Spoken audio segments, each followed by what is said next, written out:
Royal Challengers Bangalore versus Lucknow super giant, what a match. আইপিএলের ইতিহাসে আরও একটা অন্যতম ম্যাচ।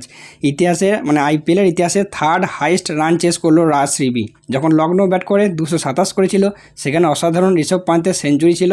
এবং উল্টো দিকে যখন আরসিবি তার পরিবর্তে ব্যাট করতে আসে, সেখানে আরসিবির প্রত্যেকটা ব্যাটসম্যান মিলে সেই রানটা 19 ওভারই চেস করে দিল। সেটা প্রথমে ফিল শট বলো, তারপর বিরাট কোহলি বলো, তারপর জিতেশ শর্মা বলো বা মায়াঙ্ক আগরওয়াল। স্পেশালি জিতেশ শর্মা কালকে পুরো ক্যাপ্টেন্সি নক খেললো আজকে। আর শুধু কালকে এই ম্যাচটা তারা জিতলো না, ম্যাচ জেতার সঙ্গে সঙ্গে তারা কোয়ালিফায়ার 1-এ তাদের জায়গা পাকা করে নিল। অর্থাৎ আইপিএলের যে লাস্ট ম্যাচ ছিল আজকে লাস্ট ম্যাচেই কনফার্ম হলো কোন টিম কোয়ালিফায়ার 1 খেলবে এবং কোন টিম এলিমিনেটর খেলবে। তো কোয়ালিফায়ার 1 যে টিম খেলবে সেই দুটি টিম হলো পাঞ্জাব কিংস এবং তার সঙ্গে রয়্যাল চ্যালেঞ্জার্স ব্যাঙ্গালোর। যেখানে কোয়ালিফায়ার 1-এ বা কোয়ালিফায়ার 1 খেলার একটা সুবিধা আছে, যে টিম হেরে যাবে সেই টিম আর একটা সুযোগ পাবে, সেটা হচ্ছে এলিমিনেটরে যে দুটো টিম খেলবে তাদের সাথে আর একটা ম্যাচ খেলার সুযোগ পাবে এবং তাদের যে প্রথম ম্যাচটা হেরে যাওয়ার সেটাকে রিকভার করার সুযোগ পাবে। এবং এলিমিনেটর খেলতে চলেছে দুটো টিম, সেটি হলো গুজরাট টাইটান্স তার সঙ্গে মুম্বাই ইন্ডিয়ান্স। তো আইপিএলের নিয়ম অনুযায়ী জানোই তো, একটু আগেই বললাম, যারা কোয়ালিফায়ার 1-এ হারবে যারা জিতবে তারা তো ফাইনাল খেলবেই, আর যারা হারবে তারা তো কোয়ালিফায়ার 2-এর যারা জিতবে তাদের সাথে আরেকটা সুযোগ পাবে এবং সেই কোয়ালিফায়ার 2 নয়, এলিমিনেটর যারা খেলবে তাদের সাথে সুযোগ পাবে একটা ম্যাচ খেলার এবং সেই ম্যাচটা যারা জিতবে তারা গিয়ে ফাইনাল খেলবে। তো পাঞ্জাব এবং আরসিবি এই দুটো টিমের মধ্যে যে টিম জিতছে সেই টিম তো ফাইনালে যাচ্ছেই, তার সাথে যে টিম হারছে সেই টিম আরেকটা সুযোগ পাচ্ছে। অন্যদিকে গুজরাট ভার্সেস মুম্বাই, তাদের মধ্যে যারা জিতবে তারা কোয়ালিফায়ার 2 খেলবে, তবে ফাইনাল খেলতে পারবে। কোয়ালিফায়ার 2 খেলে জিতে আর যে টিম হেরে যাবে সে টিম পুরোপুরি ছিটকে যাবে। তো একটা সময় তো মনে হচ্ছিল গুজরাটই টপ 2-এ শেষ করবে, বাট গুজরাটের লাস্ট দুটো ম্যাচের পারফরমেন্স খুবই খারাপ গেছে। তো সেটা কিন্তু গুজরাটের অবশ্যই একটা চিন্তার বিষয়। পরের ম্যাচ থেকে কোয়ালিফায়ার থেকে আবার গুজরাটে তার মধ্যে তোমার জস বাটলার থাকবে না, তো সেটা কিন্তু বিরাট বড় একটা ধাক্কা হতে চলেছে গুজরাটের জন্য। মুম্বাইয়েরও বেশ কয়েকটা প্লেয়ার থাকবে না, যদিও তাদের রিপ্লেসমেন্টও তারা সাইন করেছে, বাট সেটাও একটা ইন্টারেস্টিং ম্যাচ হবে। বাকি যদি এই ম্যাচটা নিয়ে কথা বলি, তো এই ম্যাচটা সত্যি একটা অসাধারণ ম্যাচ দেখলাম। প্রথমে ঋষভ পান্তকে নিয়ে কথা বলবো। তো ঋষভ পান্ত ফাইনালি একটু দেরিতে এলো, বাট ফাইনালি সে কিন্তু ফর্মে এলো এবং ফর্মে এলো অসাধারণভাবে ফর্মে ফিরল। পুরো 0, 1, 10, 5 এরকম করে রান করতে করতে সোজা ডাইরেক্ট সেঞ্চুরি। আগের ম্যাচটায় যখন লাস্টের দিকে ব্যাট করতে এসেছিল তখন একটু সন্দেহ হচ্ছিল, আমার মনে হচ্ছিল যে হ্যাঁ ঋষভ পান্তকে একটু সন্দেহ লাগছে, যদিও আগের ম্যাচে খুব একটা বল খেলতে পারেনি, শেষের দিকে সে ব্যাট করেছে।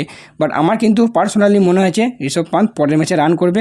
আজকেও যখন 3 নম্বরে ব্যাট করতে এলো তখনও আমার মনে ভাবছিলাম যে ঋষভ পান্ত রান পাবে এবং সত্যিই ঋষভ পান্ত একটা অসাধারণ সেঞ্চুরি ইনিংস খেললো, কিন্তু দুর্ভাগ্যবশত সেই সেঞ্চুরিটা কিন্তু ঋষভ পান্তের কাজে লাগলো না। তো লখনৌয়ের বোলিংটা সত্যিই খুবই দুর্বল ছিল, গোটা সিজন জয়ী দুর্বল গেছে, স্পেশালি এই ম্যাচেও দুর্বল ছিল। স্পেশালি যদি কালকে একটা ম্যাচের একটা প্লেয়ারের কথা বলি, সেটা হচ্ছে উইল উরুকি একা হাতে ম্যাচটা শেষ করেছে লখনৌয়ের। সে যা রান খেয়েছে 4 ওভারে, সত্যি সেইখানেই হয়তো লখনৌ ম্যাচটা হেরে গেল। হ্যাঁ, 2টো উইকেট পরপর পেয়ে গেছে, বাট আমি তো বলবো ওটা দুর্ভাগ্যবশত বা কপাল চক্রে 2টো উইকেট পেয়ে গেছে। বাট কালকে যা বল করেছে, তো 2টো উইকেট পাওয়ার মতো প্লেয়ারও ছিল না, বা 2টো উইকেট পাওয়ার মতো বল কিন্তু সে করেনি। আরেকজন প্লেয়ারকে না বলেই নয়, সেটা হলো দিগ্বেশ রাঠি।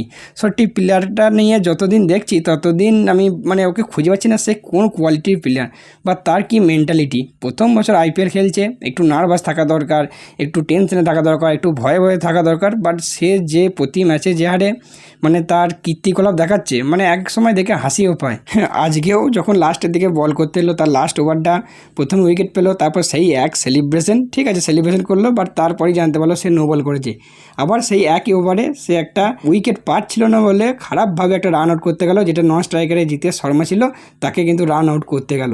যদিও সবথেকে হাসির ব্যাপার, সেটা করতে গিয়েও কিন্তু সে আজকে ব্যর্থ হয়েছে, নিজেই ছোট হলো। এবং যখন সেই রান আউটটা নট আউট দিল আম্পায়ার, তখন যে দর্শকরা যেভাবে চেঁচিয়ে উঠলো, সত্যি হাসার খুবই হাসি লাগছে। তখন মনে হচ্ছে সেটা লখনৌয়ের হোম গ্রাউন্ড নয়, আরসিবির হোম গ্রাউন্ড ছিল। আর এই জিনিসটা যদি আরসিবির হোম গ্রাউন্ডে করতো, তাহলে তো বোধহয় মাঠে নেমে লোকজন দিগ্বেশ রাঠিকে মারতেই হয়তো লেগে যেত। তো ওভারঅল পুরো ম্যাচটা একটা ইন্টারেস্টিং নাটকীয় ম্যাচ হলো। তো দেখা যাক পরবর্তীকালে প্লে অফে কী হয়।